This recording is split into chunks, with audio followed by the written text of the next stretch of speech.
Assalamu alaikum. Good day, everyone. Thank you to the National Human Rights Center of Uzbekistan and all the organizing partners for the invitation to this important conference. I regret I cannot join you in person. The triple planetary crisis of climate change, biodiversity loss and pollution affects every single person on this planet.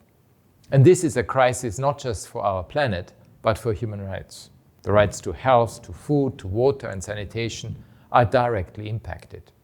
So too is the right to life. The Central Asian region knows very well the disastrous consequences of climate change. This is a region warming faster than the global average. Extreme weather events such as heat waves, droughts and heavy rainfall are becoming more commonplace, more severe. The World Bank Group and the Asian Development Bank have projected temperature increases of up to 5.7 degrees Celsius in the Fergana Valley and 5.6 degrees in the Arakum Desert by 2090, which will render human life unlivable. Across the whole region, the changing climate is already driving many to leave their homes in search of employment, with the lands they rely on for their livelihoods degrading at pace because of drought and desertification. In Uzbekistan alone, 3 out of 10 people in rural areas do not have access to safe drinking water. And perhaps nowhere has environmental degradation been so visible as in the Aral Sea. I could witness this myself when I visited Uzbekistan last year. Once one of the world's largest lakes, it has now almost disappeared. This has devastated the fishing industry, leading to food insecurity and loss of livelihoods. The remaining water is heavily polluted.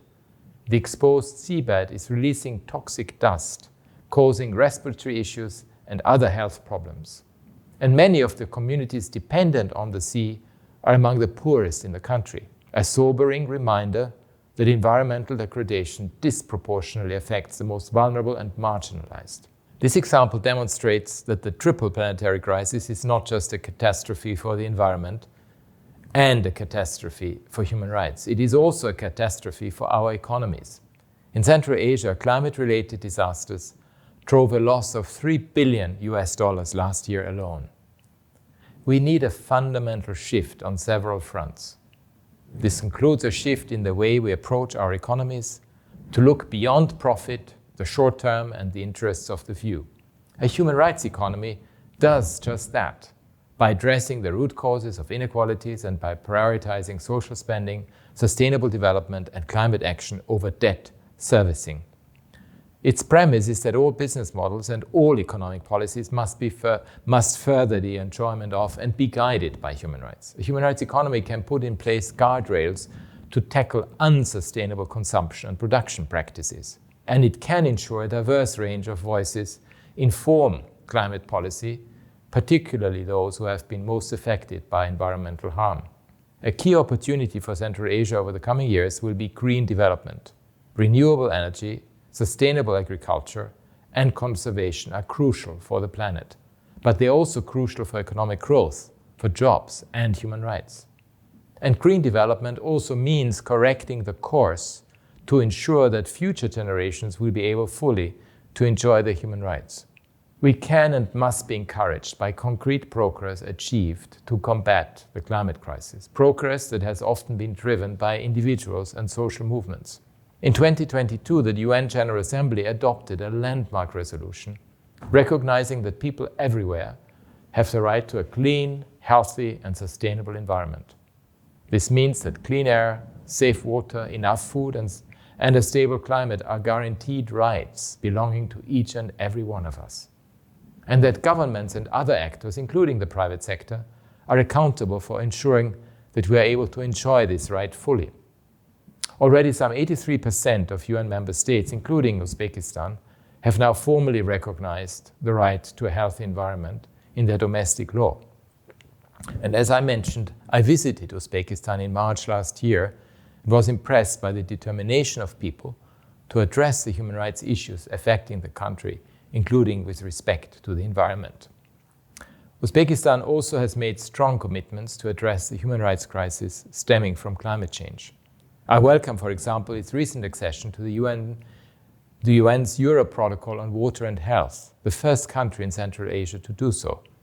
At last year's UN General Assembly, Uzbekistan committed to a regional initiative collectively to address issues such as desertification and water security.